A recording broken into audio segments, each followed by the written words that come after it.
It's November. Colder. Friday, but so much to get through in this forecast before then.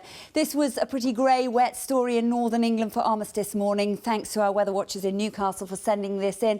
But don't go away and put the kettle on just yet, because you will miss all about Abigail, our first named storm of the autumn-winter. Here she is out in the Atlantic, set to arrive Thursday into Friday. But ahead of it, this is the weather front that's been a nuisance across the north of England. Actually, it's been waxing and waning north and south over the last few days. It's still producing some heavy rain across the northwest, but to the south of it, it's still not too bad. Some outbreaks of light patchy rain into Wales and maybe across the southwest, and a fair amount of cloud around, but it's mild still, 15-16 degrees, and some brightness coming through across the East Midlands, Lincolnshire and into East Anglia. The heaviest of the rain perhaps through Cumbria, the Lake District, and then not a bad afternoon in prospect across Scotland for most anyway. Some sharper showers, some of them heavy and thundery, moving their way into Northern Ireland, and they will gradually move into western Scotland. These will be pretty squally, and they'll continue through the evening and overnight, so a real cluster of showers moving through Northern Ireland and Scotland. The winds a feature, thunder continuing. They'll ease away towards dawn, and actually it'll be a quieter start to our day and a little bit cooler, a little more comfortable for sleeping, believe it or not, 5 to 11 degrees.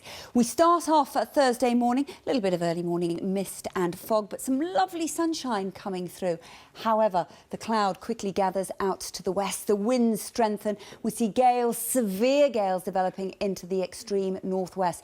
This is Abigail showing our hand, some squally, heavy bursts of rain up into the northwest by the end of the day. It's a deep area of low pressure.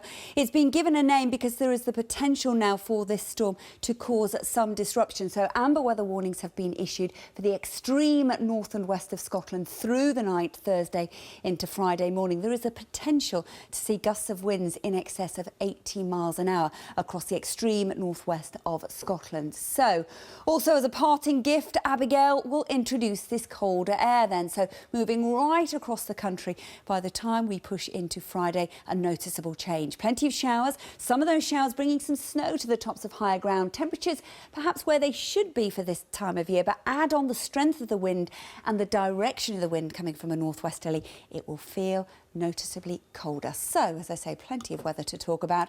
If you want to know more details on Abigail, John Hammond has got that on the BBC weather website. Sophie. Louise, thank you. A reminder of our main story.